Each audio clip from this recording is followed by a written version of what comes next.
अस्सलाम वालेकुम। आज का जो हमारा टॉपिक ऑफ डिस्कशन है वो है करैक्टरिस्टिक्स ऑफ वेक्टर प्रोडक्ट। इससे पहले हमने देखा था वेक्टर प्रोडक्ट, और वेक्टर प्रोडक्ट का जो हमने फार्मूला डिफ़ाइन किया था वो था A vector cross B vector equal to A B sine theta और साथ में एन यूनिट वेक्टर। अब इस फार्मूला को हम लेके चलेंगे और करैक्टरिस्टिक्स जो हैं वो डिफ़ाइन करेंगे। तो जो वेक्टर प्रोडक्ट है इसकी जो पहली करैक्टरिस्टिक है वो है वायलेशन ऑफ कम्यूटेटिव प्रॉपर्टी।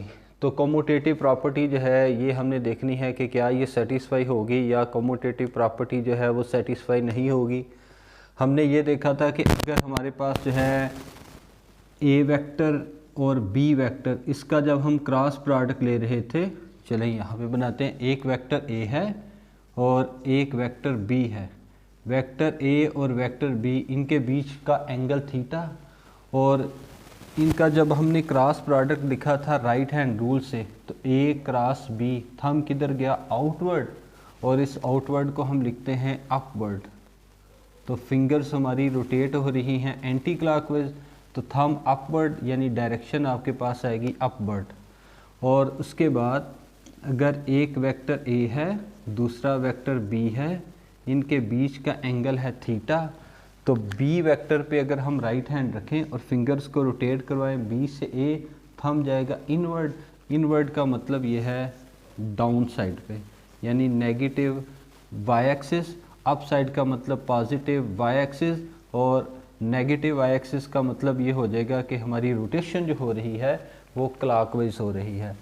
तो देखो ए क्रॉस बी जो है इसका जो हमने फार्मूला बनाया था, A cross B equal to A B साथ में साइन थीटा साथ में एन यूनिट वेक्टर। तो ये ए क्रॉस बी का आंसर आया, इसको बोल देते हैं इक्वेशन नंबर 1।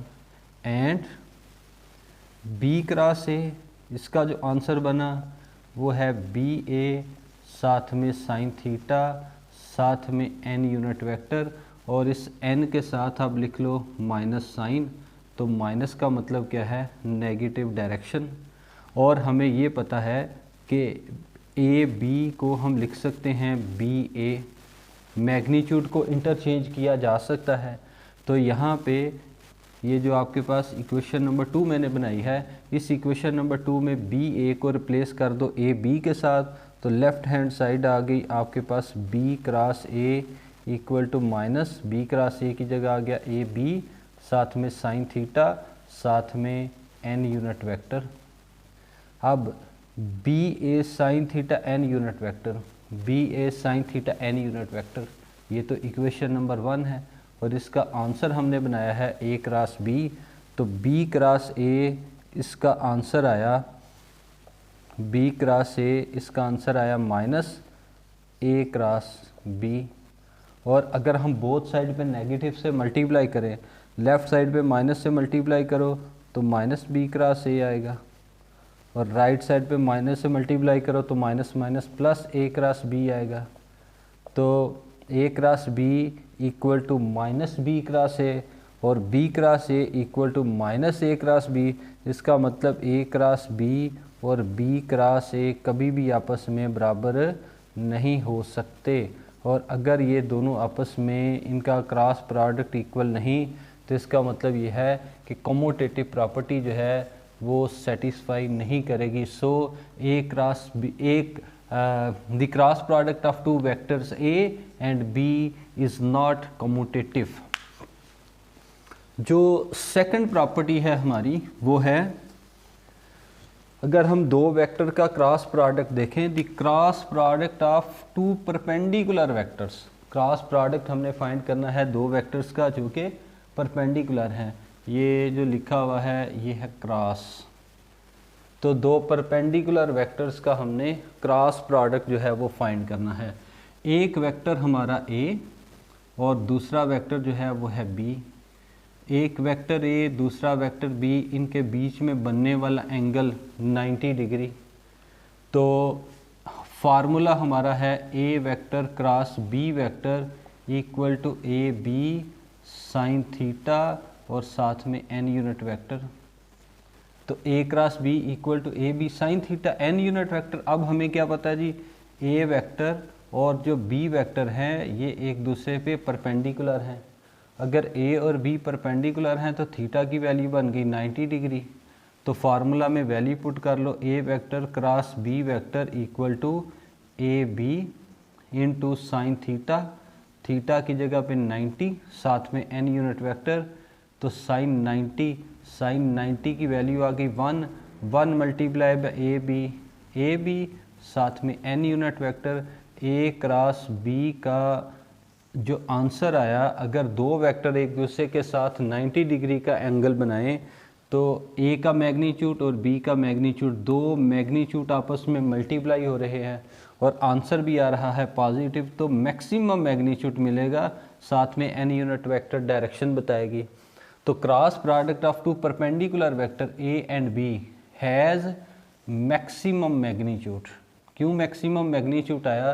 क्योंकि ए वेक्टर का जो मैग्नीट्यूड है वो प्लस के साथ, बी वेक्टर का आंसर प्लस के साथ दो पॉजिटिव नंबर मल्टीप्लाई होंगे तो आंसर आएगा पॉजिटिव। तो क्रॉस प्रोडक्ट जो है वो हमें मिलेगा मैक्सिमम। उसके बाद ये तीसरी प्रॉपर्टी है for parallel and anti parallel vector. तो पहला पार्ट हम देखेंगे पैरेलल वेक्टर्स के लिए। अगर एक वेक्टर ए है, दूसरा वेक्टर बी है, वेक्टर ए और वेक्टर बी अगर सेम डायरेक्शन में है तो थीटा की वैल्यू बन जाएगी 0 डिग्री। अगर एक वेक्टर ए और वेक्टर बी दोनों सेम लाइन में जा रहे हैं, थीटा की value 0। Cross product of two parallel vectors, parallel vector का मतलब दोनों के बीच में आंसर क्या है, दोनों के बीच में एंगल क्या है, वो है 0 डिग्री। तो इसका जो हमारे पास आंसर आएगा वो आएगा नल वेक्टर। अब देखते हैं नल वेक्टर कैसे बनता है। अगर एक वेक्टर ए है, दूसरा वेक्टर बी है, इसका क्रॉस प्रोडक्ट लो, A cross B equal to A B साथ में साइन थीटा और साथ में N unit vector.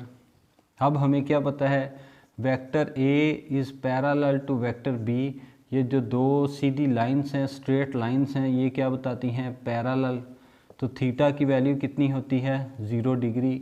A vector cross B vector equal to A B into sine 0 degree और साइन 0 डिग्री साथ में एन यूनिट वेक्टर। उसके बाद ए बी साइन 0 की वैल्यू आ गई 0 साथ में N unit vector, 0 multiply by something answer 0 साथ में एन यूनिट वेक्टर। तो 0 क्या है, magnitude, N unit vector vector 0 magnitude का जो वेक्टर होता है इसको हम लिखते हैं नल वेक्टर। तो ए क्रॉस बी, इसका आंसर क्या मिला, ए क्रॉस बी का हमें आंसर मिला है नल वेक्टर। तो 0 मैग्नीट्यूड और एन यूनिट वेक्टर को क्या लिख सकते हैं, नल वेक्टर। अब हम देखेंगे अगर दो वेक्टर एक दूसरे के एंटी पैरेलल हैं, अगर एक वेक्टर राइट की तरफ जा रहा है तो दूसरा वेक्टर उसके अपोजिट, अगर एक वेक्टर ए राइट की तरफ है, दूसरा वेक्टर बी उसके अपोजिट है, थीटा की वैल्यू मिलेगी 180 क्योंकि स्ट्रेट लाइन बनेगी। अगर दो वेक्टर एक दूसरे के पैरेलल हैं तो फिर हमारा जो फार्मूला है A vector cross B vector, इसका आंसर आएगा A B into sine theta और साथ में एन यूनिट वेक्टर। अब इस थीटा की जगह मैंने क्या लिखना है, 180 साथ में एन यूनिट वेक्टर। तो साइन 180 का जो आंसर होता है वो होता है 0। साइन 0, अगर 0 डिग्री एंगल पुट करें तो साइन 0 ये 0, और अगर थीटा की जगह पुट कर लें 180 तो साइन 180 का आंसर आ गया 0। तो आपका जो आंसर बनेगा वो है ए बी मल्टीप्लाई बाय 0 साथ में N unit vector, 0 multiply by A B 0 साथ में एन यूनिट वेक्टर। तो ए वेक्टर क्रॉस बी वेक्टर, इसका जो आंसर आया 0 magnitude, N unit vector direction बताएगा, यूनिट वेक्टर हमें बताता है डायरेक्शन। तो ए vector cross B vector, A vector cross B vector ये किसके बराबर आएगा, ए वेक्टर और बी वेक्टर। इसका अगर आप क्रॉस प्रोडक्ट बनाओ तो आपका जो आंसर बनेगा, चलें यहाँ लिख लेते हैं, A vector cross B vector equal to 0 magnitude, n unit vector direction, तो आंसर क्या आएगा? Null vector. तो ये बेटा आपका आंसर आ गया। तो अगर दो वेक्टर पैरेलल हैं, या एंटी पैरेलल हैं, 0 डिग्री का एंगल या फिर आपके पास एंगल आए 180 डिग्री का, तो आंसर हमेशा क्या आएगा? Null vector. अब हम देखते हैं in term of unit vector. अगर दो वेक्टर को हम देखें यूनिट वेक्टर, अगर यूनिट वेक्टर की फॉर्म में प्रोडक्ट जो है इसको सॉल्व करें, तो फिर हम देखेंगे हमारा आंसर जो है वो क्या आएगा। अच्छा जी, in term of unit vector, in term of unit vectors, तो यूनिट वेक्टर की फॉर्म में हमने आंसर फाइंड करना है। और यूनिट वेक्टर हमें पता है, यूनिट वेक्टर क्या होता है? ऐसा वेक्टर जिसका मैग्नीट्यूड क्या आएगा? जिसका मैग्नीट्यूड होगा 1। अगर आपके पास एक एक्स एक्सिस है, ये सपोज वाई एक्सिस, और एक आउटवर्ड डायरेक्शन जा रही है, इस आउटवर्ड डायरेक्शन को हम लिख लेते हैं जेड एक्सिस। अब एक्स एक्सिस और ये वाई एक्सिस और ये आपका जेड एक्सिस, एक्स एक्सिस की डायरेक्शन को हम लिखते हैं I unit vector, Y axis की डायरेक्शन को जे यूनिट वेक्टर, और जेड एक्सिस की डायरेक्शन को के यूनिट वेक्टर। तो एक आपके पास आई और जे, और फिर जे और के और आई, इनके बीच का जो एंगल होता है वो होता है 90 डिग्री। फार्मूला है हमारा A vector cross B vector, A vector cross B vector equal to A B into sine theta, साथ में एन यूनिट वेक्टर। इस फार्मूला को हम लेके चलेंगे और क्रॉस प्रोडक्ट फाइंड करेंगे यूनिट वेक्टर के बीच में। अब यूनिट वेक्टर में सबसे पहली बात हम जो देखने जा रहे हैं, यूनिट वेक्टर्स में सबसे पहली बात जो हम देखने जा रहे हैं वो है आई और जे, इसके बीच का प्रोडक्ट। एक वेक्टर है आई यूनिट वेक्टर, दूसरा वेक्टर जो है वो है जे यूनिट वेक्टर। अब आई और जे, इसके बीच का जो एंगल है वो है 90 डिग्री। अब फर्स्ट वेक्टर आई, इस पे राइट हैंड और फिंगर्स को रोटेट करवाएंगे ए से बी, तब हमारा वेक्टर प्रोडक्ट बनेगा। और ये एंटी क्लॉकवाइज रोटेशन जा रही है और थंब जाएगा आउटवर्ड, और आउटवर्ड डायरेक्शन जो है ना वो कैसी है? वो जेड एक्सिस की डायरेक्शन है। अब पहले नंबर पे ए की जगह क्या हम लिखेंगे? ए की जगह हमारा वेक्टर आएगा i unit vector cross, b की जगह आएगा j unit vector equal to, इधर ए तो यहाँ पे हमने लिखा ए का मैग्नीट्यूड, इधर आई तो हम लिखेंगे आई यूनिट वेक्टर, इसका मैग्नीट्यूड। फिर बी है तो बी का मैग्नीट्यूड, और अब बी की जगह क्या है हमारा? जे, तो जे का मैग्नीट्यूड इंटू साइन थीटा, और थीटा की वैल्यू आ जाएगी 90 डिग्री। और ये जो एन यूनिट वेक्टर है ये हमें बताता है परपेंडिकुलर डायरेक्शन। अब आई और जे, एक वेक्टर आपका कौन सा है? आई, एक जे। आई पे राइट हैंड, फिंगर्स को रोटेट करवाना है आई से जे, थंब किधर गया? आउटवर्ड। और ये जो आउटवर्ड डायरेक्शन होगी ये क्या होगा? ये आपका के यूनिट वेक्टर है। तो एन यूनिट वेक्टर की जगह क्या आ जाएगा? के यूनिट वेक्टर। तो I unit vector cross J unit vector equal to I का मैग्नीट्यूड 1, जे का मैग्नीट्यूड 1, साइन 91, साथ में के यूनिट वेक्टर। तो आई क्रॉस जे, इसका आंसर हमें मिलेगा के यूनिट वेक्टर। उसके बाद है अगर हम इसका उल्टा लिखें, देखो आई से जे तो थंब आउटवर्ड, लेकिन अगर हम जे पे राइट हैंड रखें और फिंगर्स को रोटेट करवाएं जे से आई, थंब किधर जाएगा? इनवर्ड। इनवर्ड का मतलब इस के उल्टी डायरेक्शन में। अगर हम जे क्रॉस आई लिखें तो आंसर हमारा आएगा माइनस के यूनिट वेक्टर, और माइनस के का मतलब ये है कि हमारी direction into the page जा रही है। अब हम देखेंगे कि अगर हम जे पे राइट हैंड रखें और फिंगर्स को रोटेट करवाएं के की तरफ, तो जे क्रॉस के जो है वो हमने सॉल्व करना है। अब ए की जगह आ जाएगा जे यूनिट वेक्टर, क्रॉस बी की जगह आ जाएगा के यूनिट वेक्टर। ए है तो हमने अब लिखा जे, इधर ए तो ए का मैग्नीट्यूड, अब जे तो क्या लिखेंगे, जे यूनिट वेक्टर इसका मैग्नीट्यूड, बी तो बी का मैग्नीट्यूड, अब बी की जगह क्या आ गया के, तो के यूनिट वेक्टर का मैग्नीट्यूड इंटू साइन थीटा, और थीटा की जगह पे आ जाएगा 90 डिग्री। अब देखें जी, अगर ये अप साइड पे आपका जे और ये बाहर की तरफ आ रहा है के, जे और के इसके बीच में एंगल बना 90 डिग्री। अब जे पे राइट हैंड और फिंगर्स को रोटेट करवाना है आपने के की तरफ, जे से के फिंगर्स रोटेट, तो थंब किधर जाएगा, राइट की तरफ, और ये जो राइट साइड पे डायरेक्शन जा रही है वो है आई यूनिट वेक्टर, यानी ये जो एन यूनिट वेक्टर है, अब इस एन यूनिट वेक्टर की जगह आएगा आई यूनिट वेक्टर। तो जे यूनिट वेक्टर क्रॉस के यूनिट वेक्टर, जे का मैग्नीट्यूड 1, के का मैग्नीट्यूड 1, साइन 91, साथ में आई यूनिट वेक्टर, जे क्रॉस के आंसर आएगा आपका आई यूनिट वेक्टर। लेकिन अगर आप इस डायरेक्शन को उल्टा कर दें, यानी जे पे राइट हैंड रखो और फिंगर्स को रोटेट करवो, सॉरी के पे राइट हैंड, इस तरफ के जा रहा है, के पे राइट हैंड और फिंगर्स को रोटेट करो के से जे, थंब किधर जाएगा, इस तरफ अपोजिट, तो आई के अपोजिट, आउटवर्ड के है, के से जे, तो थंब लेफ्ट की तरफ जा रहा है। तो इसका मतलब अगर हम के क्रॉस जे लिखें तो हमारा थंब किधर गया, आई यूनिट वेक्टर के अपोजिट डायरेक्शन में, तो के क्रॉस जे का आंसर आएगा नेगेटिव।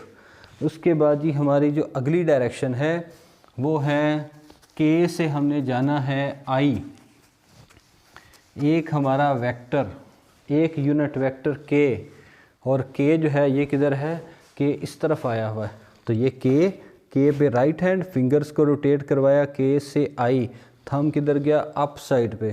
तो अब अगर मैं इसको सॉल्व करूं, के बाहर की तरफ, के क्रॉस आई यूनिट वेक्टर, हम लिखेंगे के का मैग्नीट्यूड, फिर आई यूनिट वेक्टर इसका मैग्नीट्यूड, के का मैग्नीट्यूड आई यूनिट वेक्टर का मैग्नीट्यूड इंटू साइन थीटा, तो के और आई के बीच में एंगल बनेगा 90 डिग्री, और ये जो एन यूनिट वेक्टर है ये अब आप देखो किधर जाएगा, के पे राइट हैंड, फिंगर्स को रोटेट करवाया के से आई, थंब किधर गया, अप साइड पे, तो अप साइड पे क्या है वैल्यू, जे यूनिट वेक्टर, तो K cross I equal to के का मैग्नीट्यूड 1, जे का मैग्नीट्यूड 1, साइन 91, साथ में जे यूनिट वेक्टर, तो के क्रॉस आई आंसर किसके बराबर आया, जे के बराबर।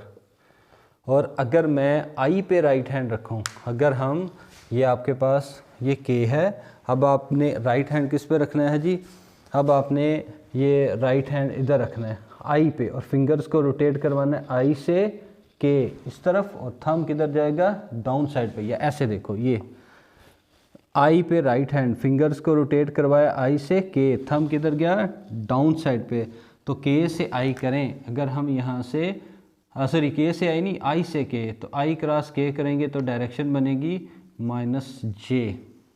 अब ये जो मैंने सारा काम लिखा है इसको हम एक और तरीके से भी सॉल्व कर सकते हैं, और वो है आप एक सर्कल बना लें, और एक सर्कल जब बनाएंगे इस सर्कल में आप 3 यूनिट वेक्टर डिफाइन कर लें, एक आई और एक जे यूनिट वेक्टर, और उसके बाद के unit vector.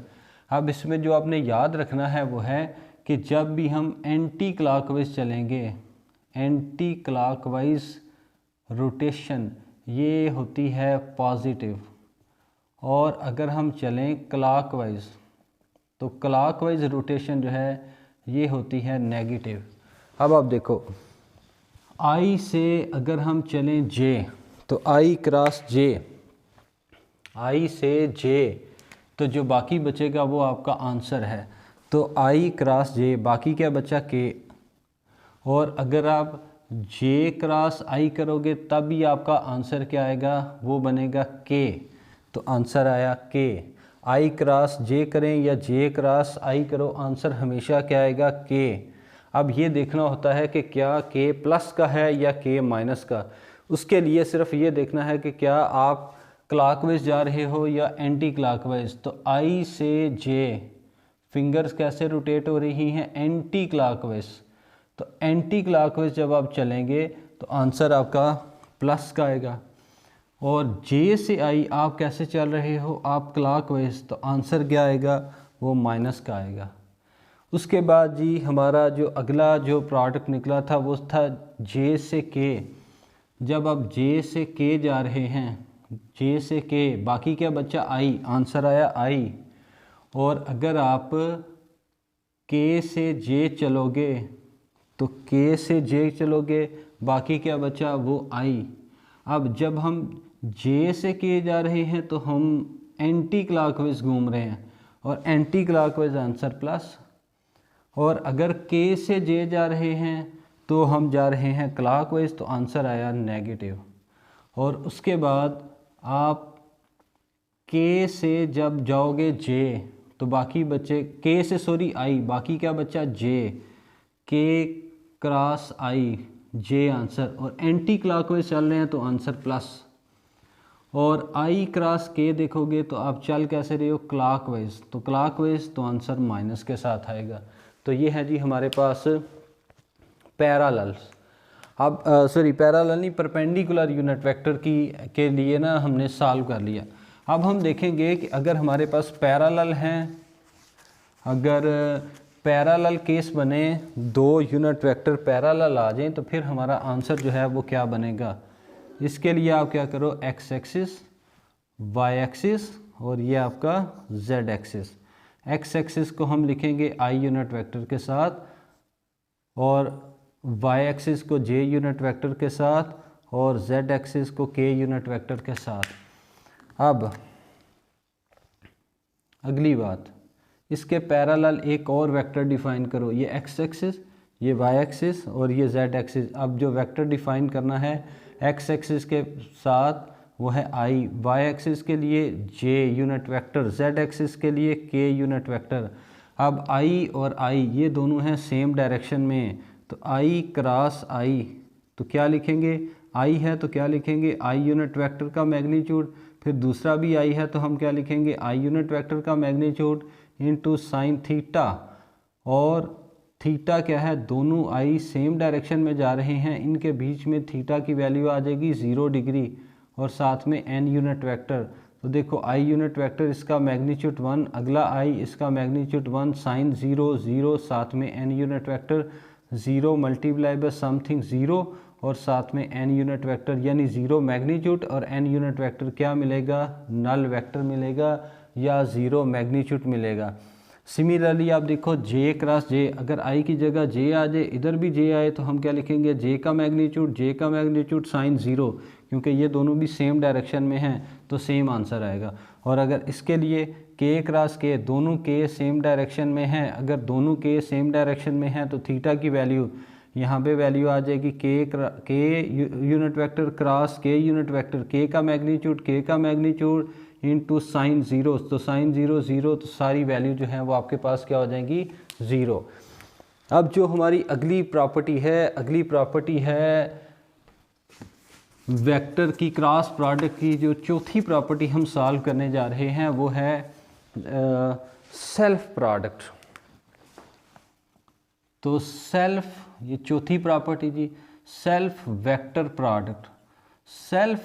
Product is null vector. Self vector product मतलब अगर आपके पास एक वेक्टर ए है तो दूसरा वेक्टर जो है वो भी ए होगा, और ये दोनों सेम डायरेक्शन में हैं, तो थीटा की वैल्यू 0। तो फार्मूला है ए क्रॉस बी, अब बी की जगह आ जाएगा ए, तो आंसर आएगा ए क्रॉस ए इक्वल टू ए का मैग्नीट्यूड, फिर ए का मैग्नीट्यूड इनटू साइन थीटा, और दोनों चूँकि सेम डायरेक्शन में हैं तो थीटा की वैल्यू 0, साथ में N unit vector, A multiply by A, ये तो बन जाएगा ए स्क्वायर, और साइन 0 की वैल्यू 0, साथ में N unit vector 0 multiply by something 0, साथ में एन यूनिट वेक्टर, आंसर क्या मिला, नल वेक्टर। तो ए क्रॉस ए, इसका आंसर हमें क्या मिलेगा, ये आंसर मिलेगा हमें नल वेक्टर।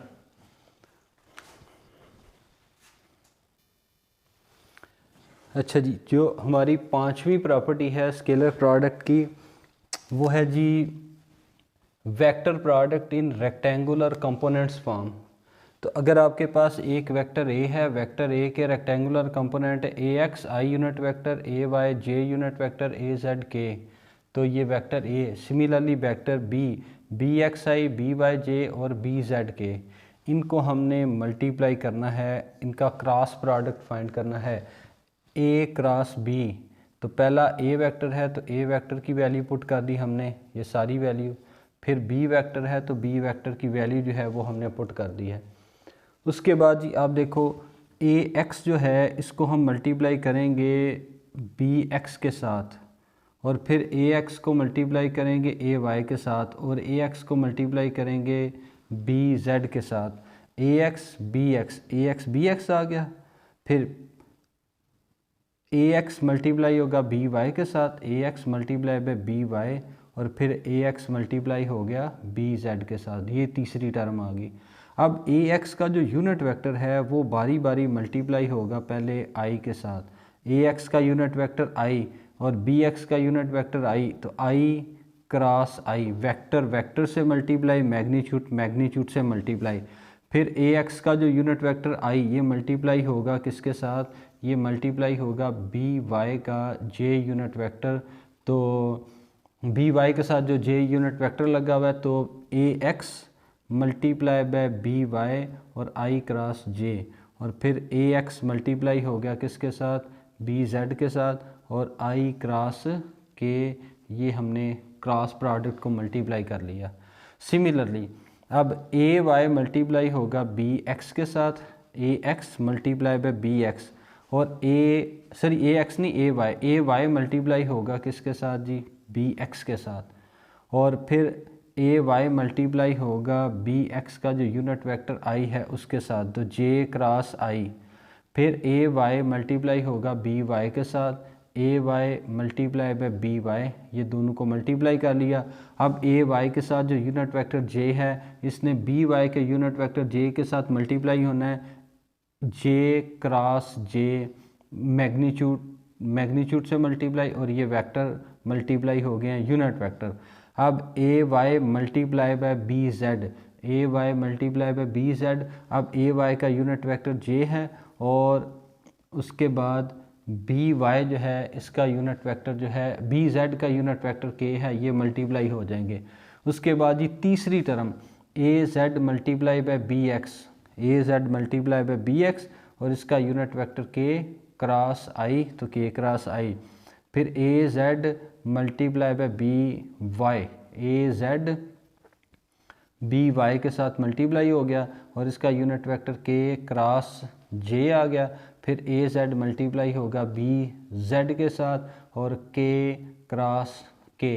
अब हमें ये पता है कि इन टर्म ऑफ जब हम यूनिट वेक्टर जो है वो डिफ़ाइन करते हैं, तो हमने एक सर्कल बनाया था, और उस सर्कल में हमने एंटी क्लॉकवाइज और क्लॉकवाइज रोटेशन की मदद से जो है वैल्यूज़ को कैलकुलेट किया था।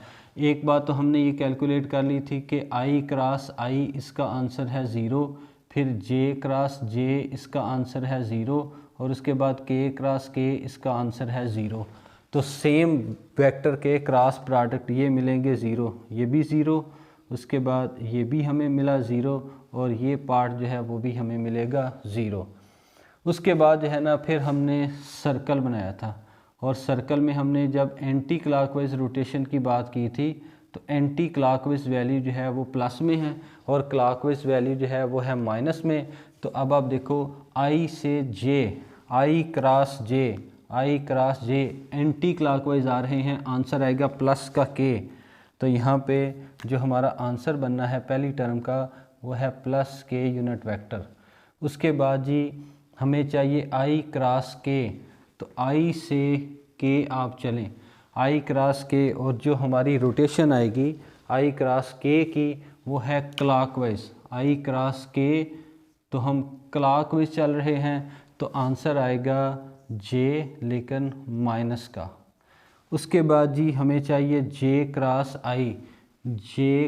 आई, तो ये भी हम क्लॉकवाइज चलेंगे, तो जो हमारा आंसर आएगा वो आएगा के लेकिन माइनस के साथ।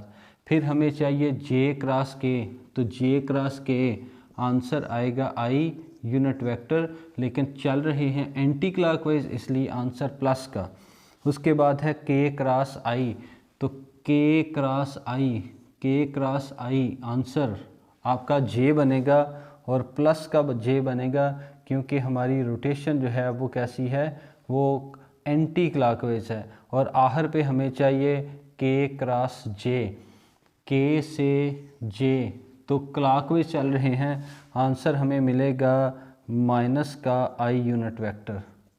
अब इनको हम इकट्ठा कर लेंगे, ए vector cross B vector, A vector cross B vector. सबसे पहले हम इकट्ठे करेंगे आई वाले पार्ट, तो आप देखो ये वाला आई प्लस का ए वाई और बी जेड, ये प्लस के हैं, मल्टीप्लाई हो जाएगा ए वाई, उसके बाद बी जेड, साथ में आई यूनिट वेक्टर, फिर आई माइनस का और ये वाला प्लस का, plus into minus minus a z, और उसके बाद है बी वाई और साथ में आई यूनिट वेक्टर। उसके बाद ये प्लस, अगली टर्म क्या आएगी, अगली टर्म आएगी आई के बाद जे, तो अब ये जे प्लस का पहले नंबर पे लिखेंगे और माइनस वाली टर्म जो है इसको हम बाद में लिखेंगे। तो A Z B X, A Z multiply by B X और साथ में आ गया जे यूनिट वेक्टर, और यहाँ पे plus a x b z plus का मल्टीप्लाई होना है किसके साथ, माइनस जे के साथ, तो minus a Z multiply by b, a x multiply by B z, साथ में जे यूनिट वेक्टर। और उसके बाद ये तीसरी टर्म आएगी हमें के यूनिट वेक्टर की, तो के यूनिट वेक्टर में आप देखो ये जो सेकंड टर्म है ए एक्स बी वाई प्लस का और प्लस का के, ये मल्टीप्लाई होंगे, तो ए एक्स और बी वाई साथ में के यूनिट वेक्टर, और उसके बाद हमें मिलेगा इधर प्लस इधर minus, plus into minus minus, minus A Y और उसके बाद आ गया बी एक्स और साथ में के यूनिट वेक्टर। अब जी पहली दो टर्म जो हैं इनमें कॉमन आ रहा है आई, तो यहाँ से आई यूनिट वेक्टर आपने लेना है कॉमन, तो आई यूनिट वेक्टर कॉमन आने के बाद ए वाई और उसके बाद आ गया b z, i unit vector जो है इसको आप लेंगे कॉमन, तो ए वाई उसके बाद आ गया b z minus a z और उसके बाद आ गया b y, i unit vector आप यहाँ से लो कॉमन। उसके बाद जी प्लस अगली टर्म, इसमें कॉमन आएगा जे यूनिट वेक्टर, तो जे यूनिट वेक्टर कॉमन, बाकी तीसरी और चौथी टर्म बनेगी ए जेड और बी एक्स माइनस ए एक्स और उसके बाद आ गया बी जेड, और उसके बाद प्लस के यूनिट वेक्टर कॉमन, उसके बाद आ जाएगा ए एक्स और उसके बाद आ गया b Y minus A Y और उसके बाद आ गया बी एक्स। अब ये जो हमने प्रोडक्ट सॉल्व कर लिया है, जो हमारा आंसर बन गया है, इस आंसर को हम लिखते हैं इन डिटर्मिनेंट फॉर्म, और ये जो डिटर्मिनेंट फॉर्म में हमें आंसर मिलेगा ए वेक्टर क्रॉस बी वेक्टर, इसमें हमें मिल रही हैं तीन डायरेक्शन, एक हमारी वैल्यू है आई जे और के, इधर हम लिखेंगे आई यूनिट वेक्टर, फिर जे यूनिट वेक्टर, फिर के यूनिट वेक्टर। अब पहले नंबर पे वेक्टर ए है, तो ए वेक्टर के तीन कंपोनेंट ए एक्स और आई के साथ ए एक्स और जे के साथ हम लिखेंगे ए वाई और के साथ हम लिखेंगे ए जेड, फिर दूसरा वेक्टर बी, तो हम लिखेंगे बी एक्स, फिर हम लिखेंगे बी वाई और फिर हम लिखेंगे बी जेड। तो ये जो वैल्यूज़ हैं इस डिटर्मिनेंट को अगर आप ओपन करें तो आपको ये लास्ट स्टेप जो है वो मिलेगा। उसके बाद ये अगली बात जो है ना वो है हमारे पास कि अगर हम मैग्नीट्यूड निकालें, जो हमारी छठी प्रॉपर्टी है, अगर हम मैग्नीट्यूड निकालें वेक्टर प्रोडक्ट का, तो ये हमें एरिया ऑफ पैरेललोग्राम जो है वो बताती है। तो वेक्टर प्रोडक्ट की छठी property, magnitude of vector product is equal to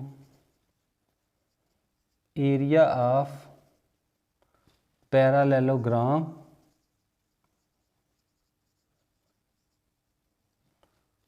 formed by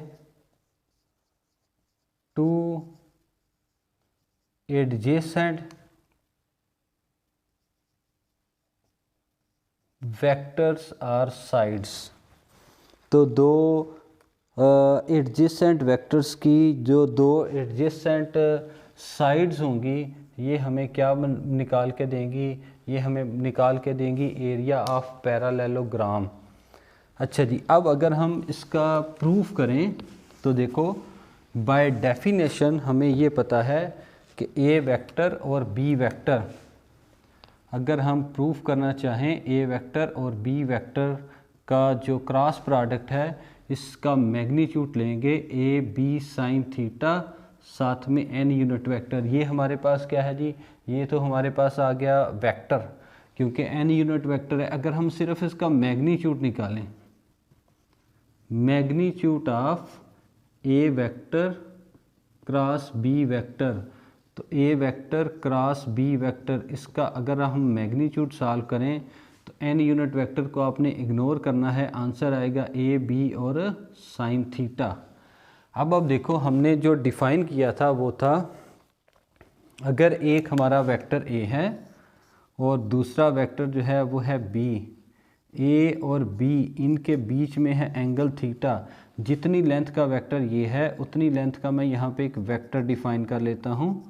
तो ये हमारे पास एक वेक्टर आ गया, ये वेक्टर है ए, और जितनी लेंथ का ये जो वेक्टर है उतनी लेंथ का हम यहाँ पे एक वेक्टर बनाते हैं, और ये वेक्टर जो है वो है बी। अब इसको मैं नाम दे देता हूँ पी क्यू, उसके बाद आर और उसके बाद एस। अगर मैं डायगोनल एस और आर इसको कंबाइन करूँ तो मुझे एक ट्राइंगल मिलेगी। अब इस ट्राइंगल को अगर आप देखो तो इस ट्राइंगल में एक आपके पास है P, उसके बाद फिर Q और उसके बाद आ गया S, ये तीन साइड्स हैं। अब इन तीन साइड्स में अगर मैं वेक्टर B के हेड से परपेंडिकुलर ड्रा करूं, P, Q और S,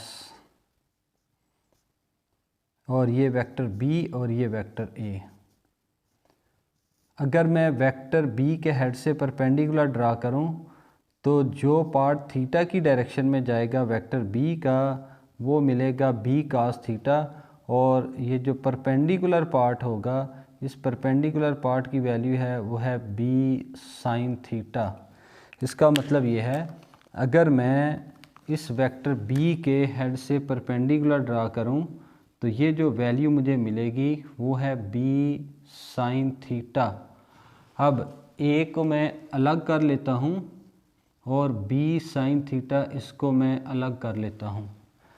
अब अगर हम यूज़ करें ट्राइंगल P, Q और S, इस ट्राइंगल को हम देखें तो P टू Q वैल्यू जो होगी ये हमारे पास होगी बेस। तो A जो है ये क्या है, ये आपके पास है बेस, ट्राइंगल की बेस, और उसके बाद B sine theta triangle P, Q और S का एल्टीट्यूड होगा, या हम इसको बोलेंगे कि ये ट्राइंगल की हाइट है। तो एक बेस आ गया और एक हाइट आ गई। और हमें ये पता है कि अगर आपके पास एक एरिया, एक ट्राइंगल है और इस ट्राइंगल का मुझे एरिया निकालना है तो एरिया का फार्मूला है half base multiply bye altitude, या इसको लिख लो हाइट। तो बेस और हाइट मुझे पता है और 1/2 जो है वो मिस है, तो मैं राइट साइड को मल्टीप्लाई करता हूँ, multiply and divided by 2 on right hand side.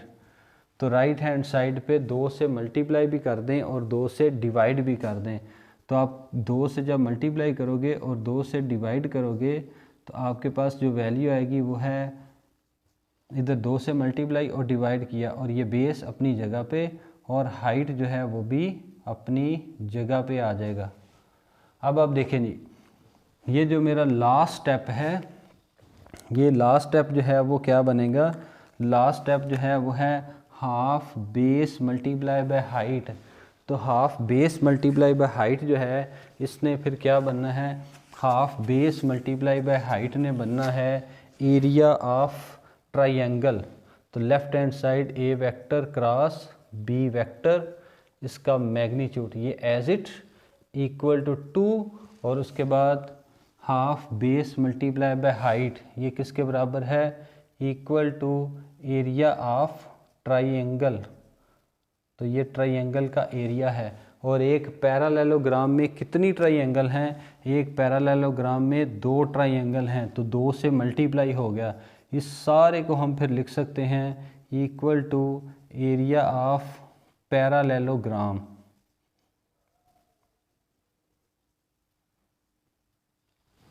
तो ए वेक्टर क्रॉस बी वेक्टर का जो मैग्नीट्यूड हमें मिलता है ये हमें पैरालेलोग्राम जो है इसको सॉल्व करके देता है। Thank you ji.